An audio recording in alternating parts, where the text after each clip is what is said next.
You've been hearing about Grok Bot, and you've probably wondered, is it worth it for me? I've had access to it for about a week. I paid full price, so you don't have to. This is my honest review. No one sponsored it, and no one gave me free access to anything. Here's the short answer. The best part of Grok Bot is not Grok Bot.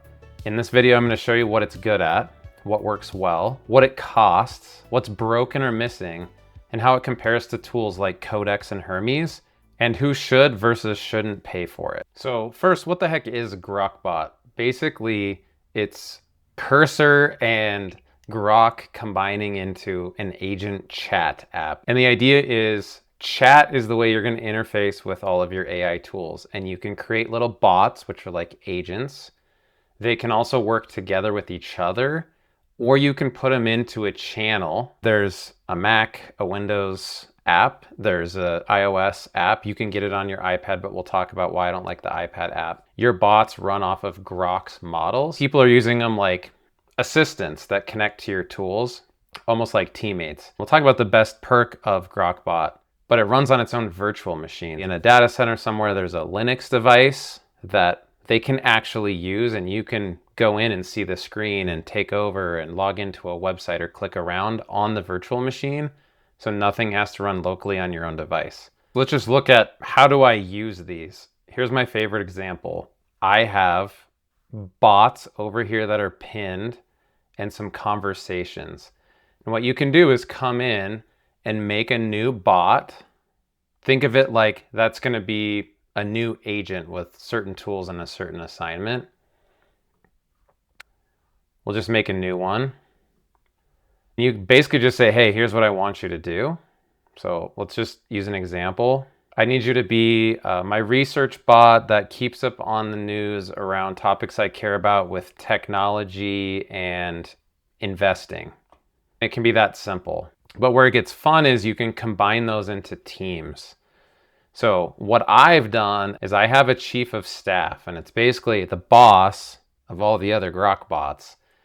For example, I have this all hands meeting in the morning, and I don't talk in here. Like, I'm not manually going in saying do this or answer that. It's for my chief of staff bot to check in and do a stand up with all the other ones, just like you would do in Slack in the morning with a real team or in person. So what does Grok Bot do well and make easy? Here's the first thing that I noticed. It's the plugins. Now, they don't have the most, but they work the best and they're the easiest. So for example, almost everybody has Google Drive, Calendar, and Gmail, but here's what's different about Grok Bot. You can see right here, I have 3 different Gmails connected without hacking anything together on one connector, and you can name these to keep them separate. Like I have a default, a personal, and a different one.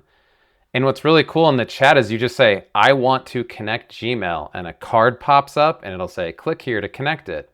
Another thing that's cool about Grok Bot is putting your agents in rooms to work together. So here's an example. I just set up a simple one. I come in and say, introduce yourself. Here's for you guys to collaborate and delegate back and forth. And your bots are basically talking to each other.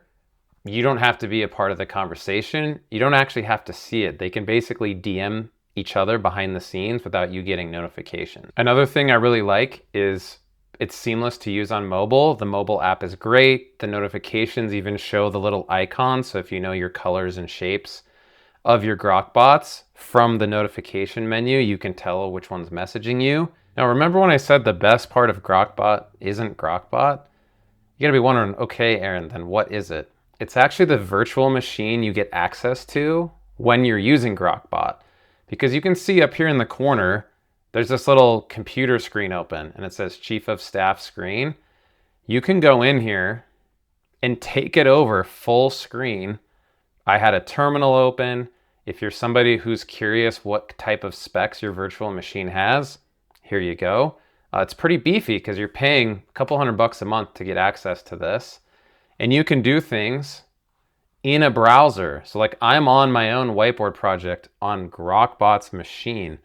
So if it hits a wall, if it can't log into a site, if there's a CAPTCHA that it can't overcome, it'll say, hey, take over my computer. And it basically tags you into that virtual machine and you can control it. You can also install apps because if you have a terminal and a browser, So you can get really creative what you connect it to. This is going to run in the cloud, and you can use it for other things besides Grok Bot. I haven't messed with this much, but you can basically have it watch you do things across different apps by teaching it a task, and then it's going to turn that into a repeatable skill. Another thing that's good about Grok Bot is you're using their model, Grok 4.6, which is surprisingly good. If you haven't messed with it, it's not Fable level, it's probably not Soul level from OpenAI, but for most things, most of the time, it's good enough. And more importantly, it's fast. For day-to-day work, check an email, just give me a quick answer. It's very fast. Now, what about what's broken or missing about Grok Bot? Here's my biggest complaint. It has no voice mode. Yes, you can dictate into it. I can talk into it and it'll just transcribe what I'm saying into text and send the text to Grok Bot, and you get text back. It doesn't actually read your speech and it doesn't talk back. If you've used GPT's voice mode, which I have open on my phone right here, you can do things like look across all of your projects and talk to ChatGPT and it talks back. Because Grok Bot is so good at letting bots manage other bots, what I really want is a voice interaction mode where I can just talk to the chief of staff and then it can delegate things from my voice commands and talk back to me, because being on mobile is really not that handy if you're always having to type or transcribe things. So I really hope they add a voice mode soon, because right now I would use that a ton and I think it's really a big negative that it's missing from the app. Here's the next big negative about Grok Bot. It's fundamentally single player. So I have all these bots and these teams and these agents, but I don't have my real people. This isn't designed to be working with other humans. Now, of course, with all these connectors in a virtual machine, you can pipe it into a Slack channel, you can put it in Telegram, you can do whatever you want outside of Grok Bot to kind of connect it. But within the app itself, it's really designed for one human to use. So for personal use cases, it's fun, it's interesting, but for real work, I don't see any teams or enterprises finding value in this yet. Here's another big negative.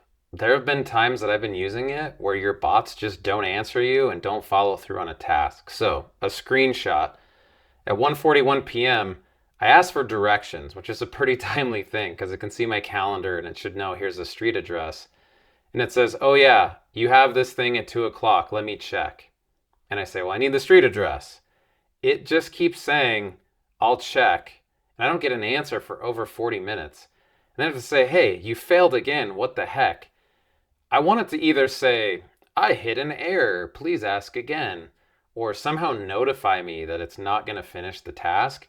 Here's another big negative of Grok Bot. There's no transparency into what model it's using. So at the time of recording, it's using Grok 4.6. And like I said, it's pretty good. Most of the time for most things, I'm happy with it, but you can't change the model. So you can't go to a higher complex reasoning model or a lower, faster one. You just get whatever they connect to it. So if you're used to a Hermes, an OpenClaw, or even Codex where you can select different models, there is no such feature in Grok Bot. You're also locked into their models. So you can't bring an OpenAI or an Anthropic model into Grok Bot and use it even with an API key.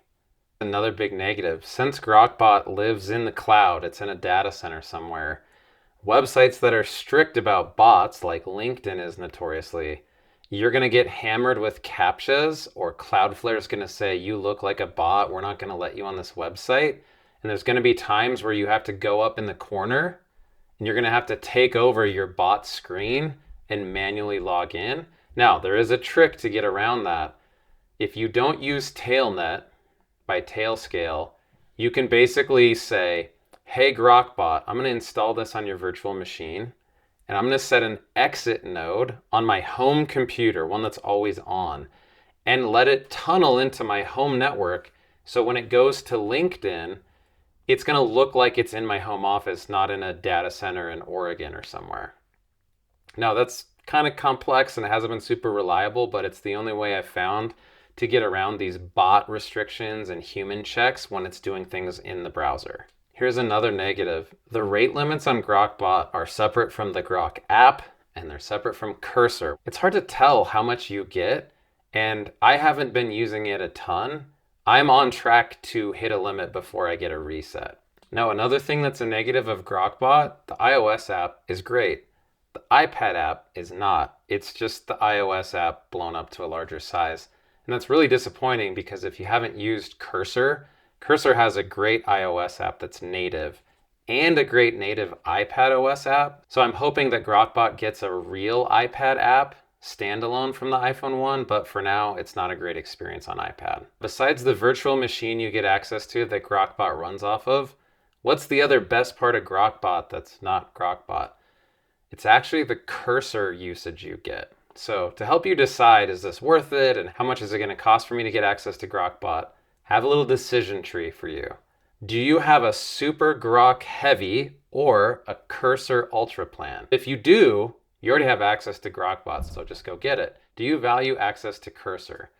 I do. And do you want a bunch of usage of Grok and Composer models? If yes, then you go, do I value that Linux machine? Because to me, you have to value both of those. So how do I decide which subscription I should get to access Grokbot? Here's what I would tell you. Do you value Twitter Premium Plus? If not, then you should get the $200 a month Cursor Ultra sub. If you do value no ads on Twitter, you do get a little bit more usage on Grok, but you're gonna have so much with Cursor, it's not worth an extra $100 for almost anybody. You just are like, Twitter matters to me, then you should get Super Grok Heavy. You have to get the $300 a month version. Here's what you get with that. If that doesn't matter to you, just get the Cursor Ultra plan for $200 a month and you get access to Grokbot. You just are gonna miss out on the X Premium Plus and a little extra Grok usage. What about comparing Grokbot to some other common competitors like Hermes and Codex?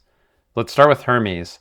I've used it a ton, probably like 9 months now. I mostly use it through Telegram and I have these channels set up, but I've messed with the desktop app some.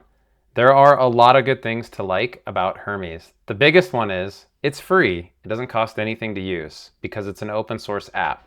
So if you're into this sort of thing, you can like clone it and add your own tweaks, and it's basically spend all the time you want customizing it, if that's for you. The other really awesome thing about Hermes is you get full control. You can run Hermes however you want, and another huge plus that the other two don't offer is you can use it with any model. So if you want to use Kimi, if you want to use Google models, if you want to use OpenAI, if you want to use Grok, you can use it in Hermes. So it's definitely the most open and customizable by far. But it does come with a couple of drawbacks. First of all, you have to have your own subscription plan. So it's free to use the app, but the app just sits there and can't do anything until you plug a model into it. Another one is it's slightly more technical. It's way more simple than OpenClaw, but it takes a little more understanding and tweaking than Grokbot for sure, and even more understanding and tweaking than Codex. But honestly, anyone can use it. The biggest drawback right now is there's not a mobile app. So there's ways to use it on your phone, but it's not the same as having a native app. Which brings us to Codex. I'm convinced it's the best desktop app, even though the app has its issues. The built-in browser is amazing, the built-in terminal. You can basically pop open Codex and do almost all of your work on a computer through the Codex desktop app. The voice mode is by far the best. Another big positive is you can use the remote connector. So if you have a desktop or a Mac at home, you can walk away and connect to that session from your phone. You do get a virtual machine if you're using GPT work. The last one that makes it great is it has by far the most plugins. So if there's an app that you want to connect to your AI tool, Codex or ChatGPT has by far the best selection of those. But there are some downsides to it. So first of all, their products are confusing. Even though Codex was its own app and it became ChatGPT, I think it's even more confusing now because they have chat, they have work, and they have Codex. Another downside is you can't just click in and control the virtual machine like you can in Grokbot. It does run in the cloud, but you don't get the same direct control that you do with Grokbot. And then lastly, as much as I love the desktop app, it will absolutely eat up all of your RAM. So is Grokbot worth it? Yes, if you value the virtual machine you get to run it on and all of the cursor usage with Composer and Grok models.